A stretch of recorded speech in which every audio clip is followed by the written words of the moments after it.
I told my son, "You'll understand when you're older." After choosing a luxury resort trip for his sister, I thought he was just being overdramatic. But when we got home, his room was empty, his phone was gone, and the key to our house sat on the table, next to a note that said, "Now I do." I still think he overreacted. It was just a vacation, but apparently, he'd been waiting years for a reason to prove I was the villain. I know the title sounds bad, but please hear me out. I, 44F, genuinely tried to be fair, and somehow my 17-year-old son has decided I'm the villain of the family over what should have been a happy trip. Every year, we take one big summer vacation together. My husband, 46M, our son Ethan, 17, and our daughter Maya, 14.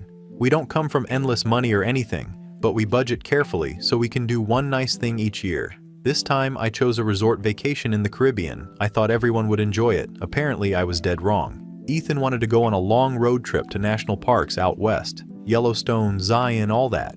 He had it mapped out on his phone, complete with hiking stops and cabins. But we'd done something similar when he was younger, and while it was beautiful, it was also exhausting. Long drives, early mornings, dirt everywhere, constant complaining from Maya back then because she was small and hated being cooped up in the car. Maya wanted to do a beach resort, somewhere she could dress up, feel pretty, swim, have fun, and, as she put it, feel like a real teenager. I know how that sounds, but she's been having a rough couple of years. COVID robbed her of her middle school graduation trip. She struggled to find friends freshman year, and she's been dealing with insecurity over her body. She's a sweet girl, just quieter than Ethan. I thought something fun, sunny, and confidence-boosting would be good for her. Ethan said the idea was shallow, and that we should see something real. I told him he could still go hiking and exploring one day while the rest of us relaxed. But he immediately got upset and said it wasn't the same, that it's always about Maya.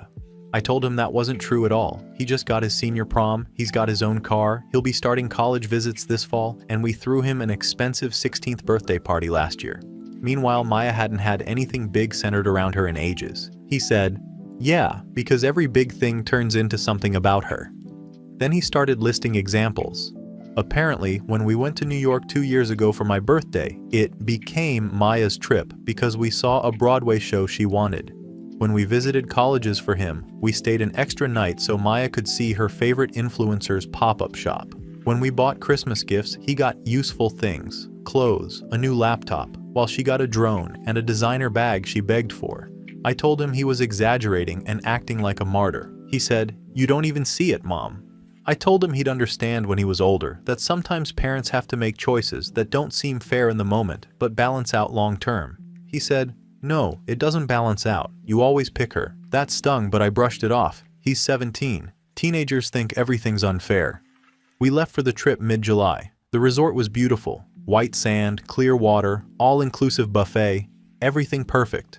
Maya was glowing, confident, wearing her new clothes, chatting with people her age at the pool. She looked genuinely happy for the first time in a while, and I felt relieved. Ethan, on the other hand, completely shut down. He barely talked to any of us. He'd wake up late, skip breakfast, grab a book, and sit under an umbrella alone for hours. We invited him to do activities, snorkeling, a glass-bottom boat tour, parasailing, and he kept saying no. He'd mutter, "I'm fine." One day I lost my patience and told him to stop sulking and ruining the mood for everyone. He said, "I'm not ruining anything. You already decided who matters." That made me angry. I told him he was being selfish. We'd spent thousands on a family trip and he couldn't even pretend to enjoy it. My husband stepped in and told me to cool down, which made me feel like the bad guy in front of both kids. Later that night, I tried talking to Ethan again one-on-one. I said, "I know you wanted something different, but sometimes we have to make compromises for the good of everyone." He looked at me and said, "Compromise means both sides give something up, Mom." I gave up everything. You didn't give up anything. Then he walked off. I don't know what he expected me to do. Cancel the entire trip we'd already booked and paid deposits on? I'm the one who plans, pays, and coordinates all this stuff. Maya's 14. She still listens to me. Ethan acts like every decision is an attack. By day 4, I stopped trying to fix it. I focused on enjoying the resort. We did an ocean tour, Maya and I went to the spa, my husband went snorkeling, and Ethan stayed behind reading in the shade. He didn't even take pictures. Normally he posts everything on Instagram. He's one of those photography kids who edits all his shots. But this time, nothing. No posts. Not one family photo. When I asked if he wanted to be in the group picture on the last night, he said, "You already have the family you want in it." That hurt. I told him not to talk to me like that. He just shrugged. The morning we left, he was polite but distant. He carried bags, said thank you to the staff, but didn't really engage with any of us. On the plane home, he put his headphones in and stared out the window. I told myself he'd snap out of it once we got home. He's always been dramatic. He has this tendency to act like he's in some movie, feeling everything too deeply. He's a good kid, but sometimes exhausting. We've been home for 3 days now. Maya's already talking about printing photos, showing her friends, and buying souvenirs for her bestie. Ethan, meanwhile, hasn't left his room much. I assumed he was tired from travel. He's barely spoken to me since. When I try, he's polite, but short. I told my husband I think Ethan needs an attitude adjustment. My husband said he thinks Ethan's hurt, not angry. I told him it's the same thing at that age. He said, "It's not. You hurt him. You just don't see it." That irritated me. I told him I'm tired of everyone acting like I did something terrible. It was one vacation. I'm not going to apologize for choosing something nice for once, instead of hiking through dirt and bugs for 2 weeks. Still, I can't shake how quiet Ethan's been. There's something different. He's not stomping or rolling his eyes like usual. He's just silent. It's unnerving. I came here because I genuinely don't know if I'm missing something or if he's being dramatic. I didn't yell at him. I didn't insult him. I made a choice I thought would help our family. So, Reddit. ATA for picking the luxury vacation my daughter wanted instead of the road trip my son planned. It's not like I abandoned him. I just wanted us all to enjoy something together. But now he's acting like I ruined his life. And before anyone says talk to him, I've tried. He won't open up. He just says, "It's fine." He's been in his room for hours today, probably sulking again. I guess I'll just let him cool off.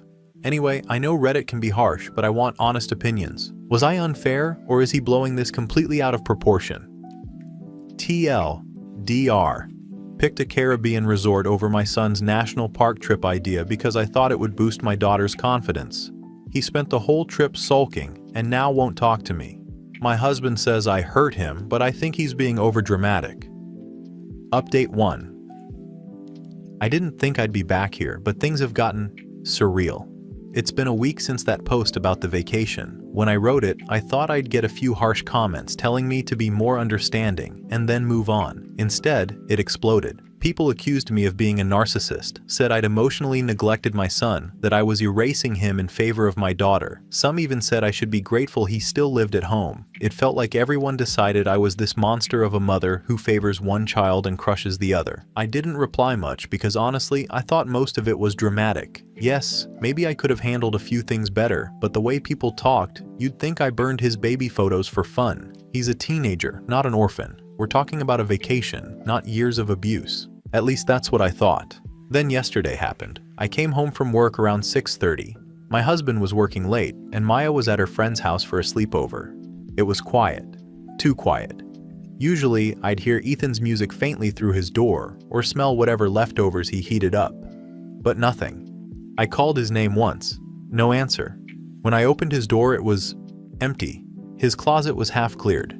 The clothes he wears most were gone. The charger that always sat by his desk was missing. His camera bag wasn't on the shelf. His phone wasn't on the nightstand. I thought maybe he took it all for a weekend trip, but then I saw the bed. Made. No sheets. Like he'd stripped it himself. The comforter folded neatly at the end. On his desk was his house key. Next to it, a single piece of printer paper with handwriting that stopped me cold. Now I do. That was it. I stood there for a full minute, rereading the note over and over. It didn't even make sense at first. Then it hit me. Those were the same words I'd said to him on that trip. "You'll understand when you're older." He'd written, "Now I do." I called my husband immediately.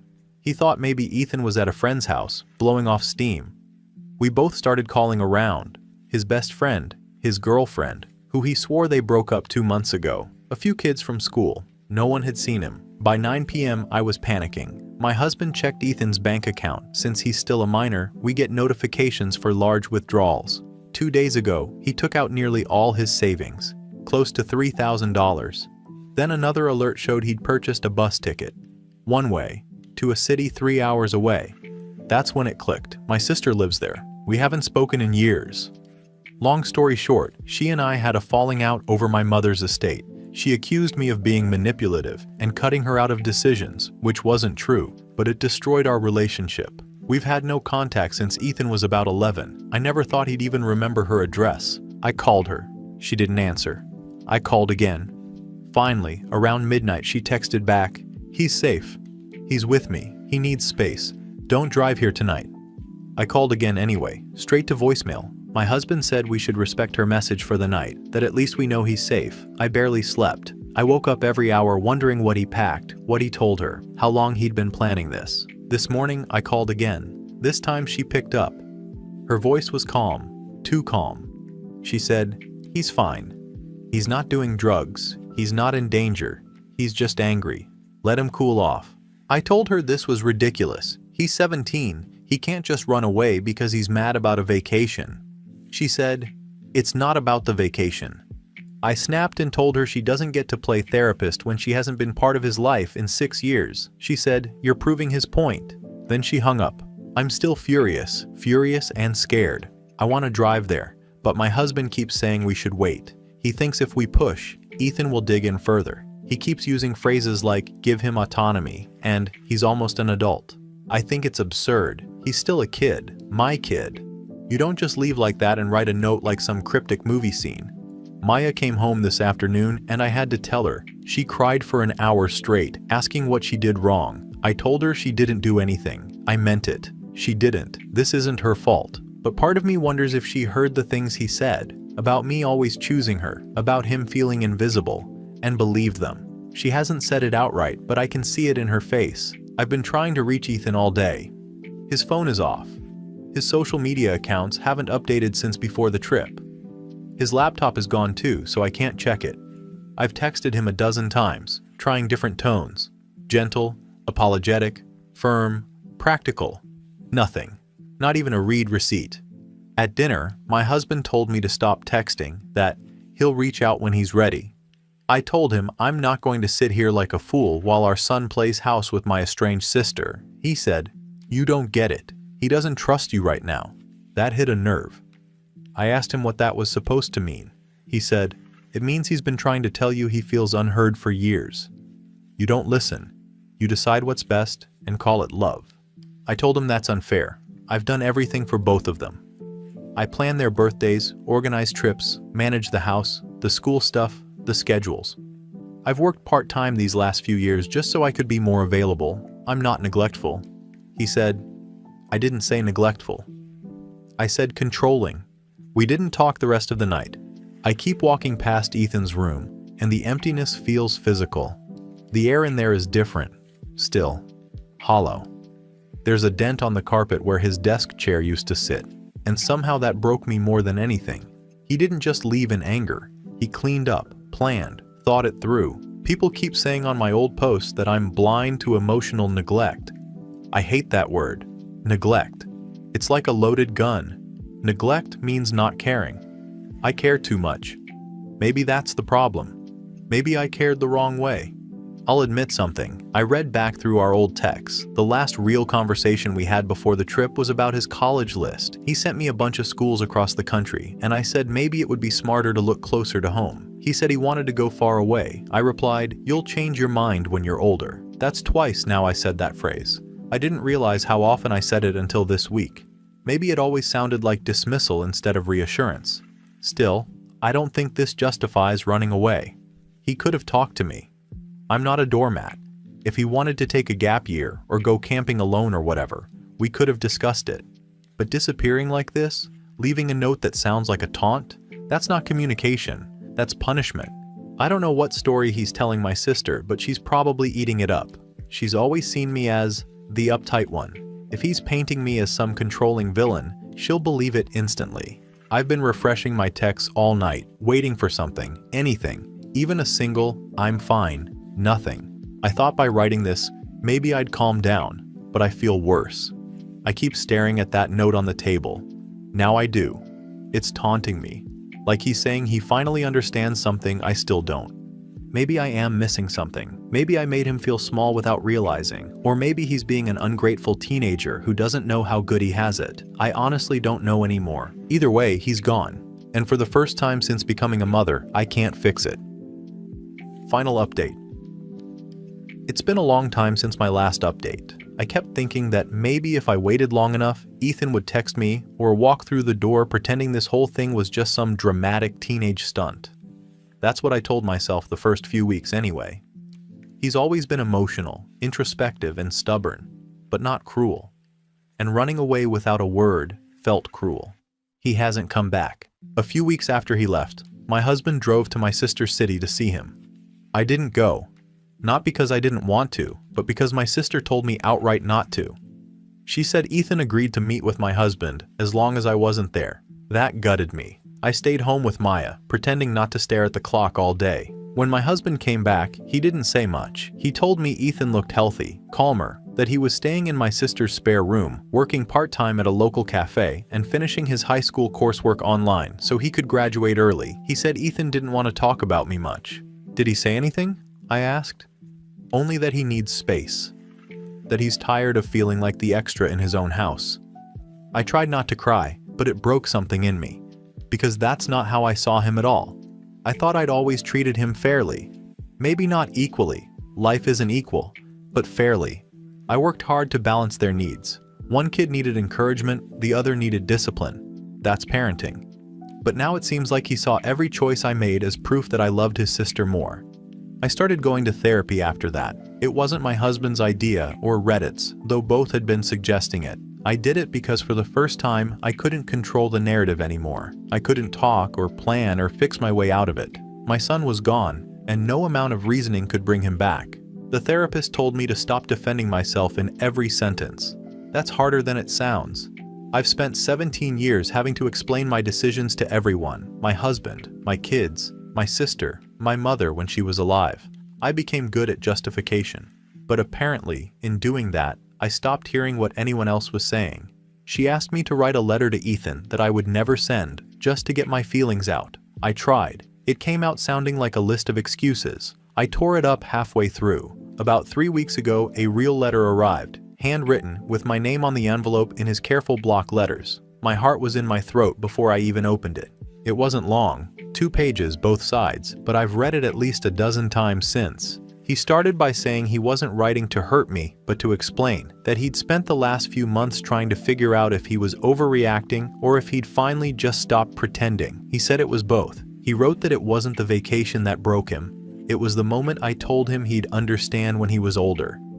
He said I'd been saying that his whole life, every time he tried to tell me I was being unfair or that something felt wrong.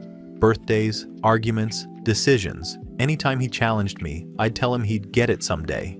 He said he used to believe me, that he kept waiting to grow into some magical age where my choices would start to make sense. And then, sitting on that beach, watching me laugh with Maya and pose for photos without him, he said he realized that day had already come. He was older. He did understand. He finally saw what I meant, and it wasn't what I'd thought. He wrote, "What I understand now is that you never saw me as someone with equal weight in this family. You saw me as sturdy, the one who'd always understand, always wait, always forgive. You called it maturity. I called it being invisible." He said he wasn't angry anymore, just tired. Tired of being the reasonable one, the forgiving one, the one who gives space to everyone else but gets none in return. He told me he's not coming home for now. He's applied to several universities, all out of state. He's working part-time to save money, staying with my sister until he leaves. He said he's grateful to my husband for coming to see him, and he loves Maya but can't talk to her yet because it still hurts too much. Then at the end, he wrote one line that I can't stop hearing in my head. "I'm not doing this to punish you, Mom. I'm doing it because I finally learned how to stop waiting for you to see me." That was the moment I finally cried the way I should have months ago. Not the angry, self-pitying tears I'd shed before. The real kind. The kind that hurt. When I told my husband about the letter, he sat with me quietly for a long time. Then he said, "He's right, you know." I wanted to argue, to list all the times I'd supported Ethan, all the choices I'd made for what I thought was the good of everyone. But the words caught in my throat. I realized there was no version of this where defending myself didn't make me sound smaller. So instead, I said, I know. Since then, I've stopped talking about Ethan like he's done something wrong. When Maya brings him up, which she does a lot, I don't tell her he's mad or rebellious. I tell her he's figuring himself out, and that's okay. She blames herself sometimes, says she should have told me sooner that Ethan felt left out. She says he used to make jokes about being the supporting character in our family. I didn't know that. Or maybe I did and brushed it off. Maya and I have started doing smaller, quieter things together. Cooking dinner, going for walks, actually talking. I can tell she's watching me differently now, almost cautiously, like she's trying to understand me the way I should have tried to understand her brother. I've written Ethan several letters. None of them have gotten a response, but I send them anyway. I tell him about the house, about how the maple tree in the yard is turning orange early this year, how his dog still scratches at his door sometimes. I don't ask him to come back, I just tell him we love him and that there's always a place here for him whenever he's ready. My husband visited him again last week. They had lunch, walked by the river, talked about college plans. He said Ethan looked good. He didn't mention me much. That's fine. Maybe silence is its own kind of conversation right now. I've stopped trying to justify myself in therapy. I still slip sometimes, start a sentence with, I only did it because, and my therapist will say, stop, just sit with what it is. That's harder than anything else. Sitting with it. Not fixing. Not arguing. Not explaining. Just seeing it. The house feels quieter these days. Not empty exactly. Maya fills it with her music and chatter, but quieter in a way that makes me notice things I didn't before. The framed pictures on the wall. There are twice as many of Maya as Ethan. I never noticed. The way I interrupt Maya to ask about her grades but used to tell Ethan not to stress so much. The small, constant imbalance I thought was practicality. Last night I went into Ethan's old room. It still smells faintly like his cologne. The walls are bare now except for a small piece of blue tape near the window where he used to hang his photography prints. I sat on the edge of the stripped bed, the one he made before he left. I finally understood what his note meant. Now I do. It wasn't about that trip, or any single moment. It was about him realizing what I never did, that he didn't need to keep waiting for me to change. I haven't stopped being his mother. I don't think that ever ends, even when your child walks away from you. But I've stopped trying to be the hero in the story. He gets to write his own version now, and I'm learning to live with that. Maybe one day he'll come home, maybe he won't. But when he's ready, I want him to find a version of me that finally listens.